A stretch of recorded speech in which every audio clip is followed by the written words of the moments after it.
नमस्कार दर्शक गण आपण मानक गणित विशेषज्ञ चैनल रे पुणी थरे स्वागत। तो आज आम करवा अष्टम श्रेणी नुआ बहिर प्रथम अध्याय वर्ग और घन। मैंने आज आम पढ़ा वर्ग। तो वर्ग पढ़ा पूर्वर आम टे जानी नवा वर्ग कौन आउ वर्ग मूल कौन। तो पिला माने गोटे संख्या को दुई थर गुणन कले सेटा तार वर्ग बाहर करिकी दिए। जेमिति कि दुई वर्ग माने हला दुई को दुई थर गुणन करवा। तो दुई वर्ग हम दुई दुणे चारि। सेमिति चारि चारि वर्गमूल बाहर कर। वर्गमूल माने हला ये चारिटा कौ संख्या को दुई थर गुणन कले आसूची। तो आम जानिछु दुई को दुई थर गुणन कले चारि आसे। तो चारि वर्गमूल आमर आसीबो दुई। एटा हला वर्ग आ एटा हला वर्गमूल। डिफरेंस हला एतिकी। तो पिला माने वर्ग को आम स्क्वायर करके चिन्हट करूँ आ वर्गमूल को आम स्क्वायर रूट। बुझल पिला माने ये आम लक्ष्य कले पाइबा जे गोटे संख्या पूर्णवर्ग केते बेले हुए जेते बेले तार जोड़ी बने। जेमिति कि दुईटा जोड़ारे अछंती तापर 6 भी दुईटा जोड़ा हेकी अछंती। तो माने गोटे गोटे हला पूर्णवर्ग। जार जोड़ा बनबनी से गोटे पूर्णवर्ग हेनी। जा मैंने एवं आस तुम बहिर 10 नंबर पेज रे एठी तुमको निजे करने को देछि। तो पिला माने एठी कहिछि जे निम्नलिखित संख्या गुड़िक मध्यरु केउ गुड़िक पूर्णवर्ग संख्या माने आमर 1 नंबर आई रे देछि ए संख्याटा। तो ये संख्याटा पूर्णवर्ग ना नहीं चेक करने आमर पाखे गोटे उपाय अच्छी। पूर्णवर्ग चेक करने आम एकक स्थान को देखिए भी करिपरिबा। तो आम जिते बले 1 ରୁ 10 जाए वर्ग करवा तो आम लक्ष्य करवा जे सबु बेले एकक स्थान रे 1 4 9 6 आउ 5 आसीबे आउ 0 माने 0 1 4 5 6 आउ 9 आसीबे। तापर सेमिति आउ थरे रिपीट हो जिवे 6 9 4 1 एमिति रिपीट हेबे। माने जिते बले भी कोनोसी संख्यार वर्ग करिवो तो एकक स्थान रे सबु बेले 0 1 4 5 6 आउ 9 एतिकी संख्या ही एकक स्थान रे आसीबे। जदि वर्ग करिवो 1 पर 2 आसीबो आ 3 आसीबो तापर 7 आसीबो आ 8 आसीबो। तो ये 2 3 7 8 जो बळकिला जदि ए संख्या गुड़िक कौन संख्यार एकक स्थान रे आसीबे ताहेले सेमाने हेबे सेमाने पूर्णवर्ग संख्या हेबे नहीं। पिला माने आमे देखिबा को पाइलु जे कौन संख्यार एकक स्थान रे 2 3 7 8 रहिले से पूर्णवर्ग हेबनी। तो एठी कहिछि 1 नंबर निम्नलिखित संख्या गुड़िक मध्यरु केउ गुड़िक पूर्णवर्ग संख्या नुहे। तो आम 1 नंबर जब चेक करवा तो 1 नंबर आम 2032 आमको देछि। आठी आम देखा पाइबा जे एक स्थान रे 2 अच्छे आउ 2 थिले ये पूर्णवर्ग हेबनी। बुझला पिला माने सेमिति आम 2 नंबर देखा। तो 2 नंबर आमर अच्छी 2048 आउ यार एकक स्थान रे 8 अच्छी आउ 8 थिले भी पूर्णवर्ग हुएनी। तो ये भी भूल गला। तो या चेक करने आ गोटे उपाय अच्छे 2048 को जदि आम एमती चेक न करिक आउ गोटे उपाय चेक करवा तो आमको लसागु ना पड़ो। तो 2048 लसागु नेले 2 1 2 2 0 7 2 दुणे 4 2 4 8 तापर पुणी 2 रे जीव 2 5 10 2 1 2 2 दुणे 4 तापर पुणी 2 रे जीव तो 2 दुणे 4 2 5 10 2 1 12 तापर 2 1 2 2 दुणे 4 2 8 16 तापर पुणी 2 रे जीव तो 2 1 12 2 4 8 तापर 2 3 6 2 दुणे 4 तापर 2 रे गले 2 1 2 2 1 12 तापर 2 रे गले 2 8 16 तापर पुणी 2 रे जीव तो 2 4 8 तापर पुणी 2 रे जीव 2 दुणे 4। तो पिला माने लसागु रे कौन करवा दुईटा संख्या को लेकिन जोड़ा बनवा। तो 2टा 2 रु गोटे 2 है तापर ए 2टा 2 रु गोटे 2 है तापर ए 2टा 2 रु गोटे 2 हम तापर ए 2टा 2 रु गोटे 2 हम तापर ए 2टा 2 रु गोटे 2 हम तापर ए जो गोटे 2 रहा ये बलकार होगा ताने या आउ जोड़ा नहीं। तो जोड़ा जदि हेनी तो से पूर्णवर्ग हेनी। एटा लसागु साहाय्य तुम एमती चेक कर समस्तंकर जोड़ा बनइब आ जदि कौन सी बलकार होगा तार जोड़ा नहीं ताहेले तुम जापर जे संख्याटा पूर्णवर्ग नुहे। बुझल पिला माने। तो ये 2टा उपाय अच्छी तुम जोड़ा भी नहीं चेक कर। तो आस एवं आम ट्रिपल आई देखा। तो पिला माने एवं आम करवा ट्रिपल आई। तो ट्रिपल आई रे 1027 आम जानिछु एकक स्थान रे जदि 7 थिबो तो से गोटे पूर्णवर्ग हेबनी। तापर एठी एकक स्थान रे 9 अच्छी बट ए भितर आमर 9 नहीं। तो 9 थिले पूर्णवर्ग हो भी पारे 9 भी हो पारे। तो आम एवं या चेक करवा लसागु नहीं कि।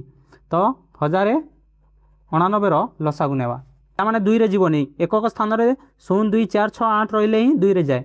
तो ये 3 रे जीव तो 3 रे गले 3 3 9 318 3 3 9 तापर पुणी आउ थे 3 रे जीव तो 3 1 3 3 दुणे 6 3 1 3 आ जो 121 आसला 121 आम जानिछु 11 गुणन 11 कले 121 आसे। तो 121 जीव आमर 11 रे। तो 11 रे गले 11 आसीबो।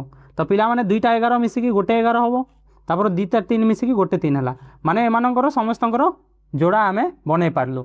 तो पिला माने 1099 जो आसिला एटा हमर पूर्णवर्ग संख्या हो। तो आमे उत्तर लिखिबा अर्थात 1099 एक पूर्णवर्ग संख्या एटा हम आमर उत्तर। तापर पिला माने एबे आमे करिबा 2 नंबर। तो 2 नंबर देइछि ए जो संख्या गुड़िक 64 वर्ग 108 वर्ग 292 वर्ग आउ 36 वर्ग मध्यरु केउ गुड़िक केउटीर से कहिछि मध्यरु केउटीर शेष अंक 4 हबो। माने एमानकर जो वर्ग बाहर करिबा तो से वर्ग रे केउ मानकर शेष अंक 4 हबो। तो पिला माने 64 रो जते आमे वर्ग बाहर करिबा वर्ग माने हला 64 को 2 थर गुणन करिबा 64 गुणन 64 तो 4 4 16 हुए 6 हाथ रहा 1 424 आउ 1 25 तापर 6 रे गुणन करिबा तो 6 6 24 4 हाथ रहा 2 600 को 36 आउ 2 38 तापर 6 को 6 है। तो पिला माने आमे देखिया पाइला जे एकक घर 4 आउ 4 गुणन है 4 4 16 तो 6 आसिला तो से 6 सहित किसी तले रही तो 6 को 6 ही रहा। तो एकक घर केतेबेले भी चेंज हेनी ए दुईटार गुणफल जहाँ आसो एकक घर ताहा ही रहिबो से परिवर्तन हेनी। तामाने हला 64 रो जो वर्ग बाहर करवा तो आमको एकक घर चेक करार अच्छी ये कौची मध्य केउटी शेष अंक माने एकक घर। तो पिला माने एकक घर चेक करने पूरा संख्या को आमर गुणन करवा दरकार नहीं जो प्रथम एकक अंक अच्छी ताकू 2 थर गुणन करदे जमी 4 अच्छी तो 4 गुणन 4 करदे तो 4 4 16 तो एकक अंक आमर 6 आसला ये भी 6 आसूला ये भी 6 तो एठू आमे देखिया पाइला जे एठी एकक अंक 6 आसुची सो से कहिछि केउटीर शेष अंक 4 हेबो। तो पिला माने 64 रो तो शेष अंक 4 हेलानी तापर एबे आमे टेस्ट करबा 108 रो। तो पिला माने 108 रो वर्ग तो आमे 8 को 2 थर गुणन करबा तो 8 गुणन 8 8 8 64 दिए तो यार एकक अंक 4 आसिला तो एटा हबो हमरो ठीक। तापर हमरो देछि 292 तो 292 रो वर्ग तो यार वर्ग बाहर करवा दरकार नहीं शेष अंक को 2 थर गुणन करवा तो 2 गुणन 2 तो 2 दुणे 4 आसे तो यहाँ भी आमर हम। तापर एबे आमे देखिबा 36 तो पिला माने 36 रो वर्ग करवा तो 6 को 2 थर गुणन करवा तो 600 को 36 हुए तो ये एकक अंक 6 आसिला तो यहाँ आमर हेनी। तो से कही मध्यरु केउटीर शेष अंक 4 हम तो आमे देखा पाइले जे आमर 108 रो आसिला आ 292 तो आमर उत्तर हम 108 रो वर्ग एवं 292 रो वर्ग ये दुईटा संख्या ही एमती संख्या हे जार शेष अंक 4 आसो। तो पिला माने एबे आमे करबा 3 नंबर। तो 3 नंबर रे 125 रो वर्ग इज इक्वल टू 15625 बोली से कहिछि तापर कहला तेबे 126 रो वर्ग रो मान केते होबो बोली से कहिछि। तो पिला माने 125 रो वर्ग हमको देछि आ 126 रो वर्ग पचाछि तो पिला माने 126 को आमे लिखि परिबा 125 जोग 1 लिखि परिबा 126 को मु भांगी देले 125 जोग 1 रो वर्ग कोन भाई आमे जानि छु 125 रो वर्गमूल हमको दिया हिछि बुझला पिला माने। आउ हमर गोटे सूत्र अछि जे दुईटी संख्यार जोगफल रो वर्ग करबा जदी तो तार सूत्र हैला प्रथम संख्यार वर्ग जोग द्वितीय संख्यार वर्ग जोग 2 गुणन प्रथम संख्या गुणन द्वितीय संख्या। तो एठी हमर प्रथम संख्या अछि 125 आ द्वितीय संख्या अछि 1 तो a प्लस b रो जते बेले होल स्क्वायर करबा तो प्रथम संख्यार वर्ग तार सूत्र हैला प्रथम संख्यार वर्ग जोग द्वितीय संख्यार वर्ग जोग 2 गुणन प्रथम संख्या गुणन द्वितीय संख्या। तो यहाँ है आमर सूत्र। तो पिला माने 125 रो वर्ग 125 रो वर्ग से आमको देछि 15625 तो 125 रो वर्ग पाखरे आम पकेबा 15625 प्लस 1 रो वर्ग हैला 1 तापर 125 गुणन 2 करबा तो 125 को जेते बेले 2 रो गुणन करबो तो 2 5 10 हाथ रहिला 1 2 2 4 1 5 2 1 2 तो 250 आसिला तो 125 गुणन 2 250 आसिला तापर 250 गुणन 1 कले से 250 ही रहिबो। तो एठो हमर उत्तर आसिला 15625 को 15625 रखिबा कोन पई से हमकु ऑप्शन रे 15625 सब जगह रे देछि तो ताको आमे सेमिति ही रखिबा मिसेबानी तापर 250 सहित 1 मिसेबा तो 250 और 1 मिसेला हमर आसिला 251 तो हमर आंसर आसिला 15625 जोग 251। तो पिला माने हमर ऑप्शन रे एठी अछि 15625 जोग 251 तो हमर आंसर आसिला आईवी ऑप्शन टा हबो हमर उत्तर। पिला माने एबे हमें करबा 4 नंबर। तो 4 नंबर रे कहिछि 441 वर्ग मीटर रो क्षेत्रफल विशिष्ट गोटे वर्ग क्षेत्र रो बाहुर दैर्घ्य केते माने से कहछि गोटे वर्ग क्षेत्र अछि जार क्षेत्रफल है 441 वर्ग मीटर। तो पिला माने क्षेत्रफल सूत्र आम जाचु वर्ग क्षेत्र क्षेत्रफल सूत्र है बाहु गुणन बाहु। बाहु गुणन बाहु इज इक्वल टू वर्ग क्षेत्र क्षेत्रफल आ क्षेत्रफल आमको केते देछि 441। तो ये बाहु गुणन बाहु हेबो सेटा समान हेबो 441 वर्ग मीटर सह बोली से कहूछि बुझला पिला माने। तो ये बाहु गुणन बाहु तो बाहु को दुई थर गुणन कले कौन हुए बाहुर वर्ग हो जाए। तो बाहुर वर्ग इज इक्वल टू आमर आसला 441 वर्ग मीटर। तो पिला माने जेते बेले एपटे स्क्वायर आमे उठेबा तो स्क्वायर उठेले कौन हुए जदि गोटे पटर स्क्वायर उठेब तो आ गोटे पटरे रूट लगी जाए।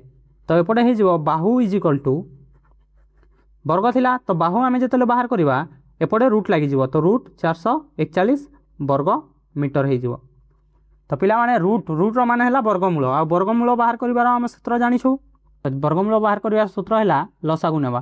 तो 2 रे तो आम जीवन एक स्थान रे 1 अच्छी तो आम 3 रे नेबा। तो 3 के 3 तापर 3 × 12 3 × 7 21 तापर पुणी 3 रे जीवा तो 3 × 12 3 × 27 तापर 49 आसला तो 7 रे जाए 7 × 7 49।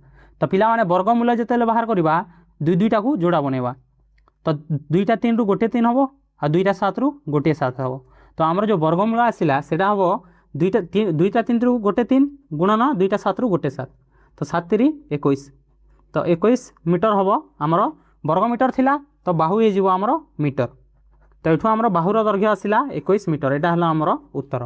गोटे तुम वर्गमूलर उपाय जानिथिबो जो संख्यार वर्गमूल बाहर करार अच्छी ताकू लिखिबो तार दुईटा संख्या उपर गार पकेबो। एठी 2टा संख्या थिला आ एठी गोटे थिला तो गोटे को गोटे रहिला तापर एपटे जो संख्या नबो एपटे से संख्या तो 2 × 2 4 हैला तो 4 ରୁ 4 गला 0 तापर 2टा संख्या उपर गार अच्छी तो 2टा संख्या तळगु आसीबो तापर एठी 2 थिला तो 2 मिसबो तो 2 2 4 हैला तापर एठी एमिति संख्या नबो जोटा कि या सह गुणन होइकी हमर एतिकी दबो तो 1 नेले 1 × 41 41 देला तो 41 ରୁ 41 गले 0 तो एठु हमर वर्गमूल बाहरला 21। ये पद्धतिटा तुम अलरेडी जानिथिबो पिला माने एबे हम करबा 5 नंबर। तो 5 नंबर कहिछि 4 9 10 द्वारा विभाज्य क्षुद्रतम वर्ग संख्याटी केते। तो पिला माने क्षुद्रतम वर्ग संख्या बाहर करबा पई आमे प्रथमे एमानकर लसागु नेबा। तो लसागु रे जीव 2 तो 2 × 4 9 को 9 रहिला 2 × 5 10 तापर 3 रे जीव 2 को 2 रहिला 3 3 9 5। तो एठु हमर लसागु आसिला 2 × 3 × 2 × 3 × 5। तो पिला माने आमे जानिछु जे वर्ग संख्यार सबु बेले मौलिक गुणनीयक गुड़िक जोड़ारे थांती जेमिति कि 2टा 2 अच्छी तापर 2टा 3 अच्छी बट ए 5टा एक्स्ट्रा रही जाइछि माने यार आमको जोड़ा दरकार वर्ग संख्या बनैबा पई ए 5 रो जोड़ा दरकार। तो आ गुटे आमे 5 गुणन करदेबा तो एठु हमर वर्ग संख्या हो। तो पिला माने से कहछि क्षुद्रतम वर्ग संख्या जोटा कि एमानक द्वारा विभाज्य होबो। तो पिला माने 5 गुटे गुणन करदेले आमर वर्ग संख्या आसीबो आ से वर्ग संख्या ही जोटा कि 4 9 10 द्वारा विभाज्य होबो। तो एठु आमे बाहर कले 3 × 6 3 × 6 गुणन 5 × 5 25। तो पिला माने 2500 को गुणन करे 6 × 5 30 0 हाथ रहला 3 6 × 12 12 3 15 तो 150 गुणन 6 होइगला तो 16 × 5 90 तो आमर 900। तो पिला माने 900 हैला आमर एमिति क्षुद्रतम वर्ग संख्या जोटा कि आमर 4 9 और 10 द्वारा विभाज्य होबो बुझला पिला माने। तो पिला माने आज पई एतिकी थाउ मु आशा करछि तुम माने सब बुझी पारथिबो आ जदि भिडियोटी भल लागिला ताहेले लाइक करो आ सांग मानक सह शेयर करी चैनल टी को सब्सक्राइब करो। आगामी भिडियो रे देखा हेबा बाय।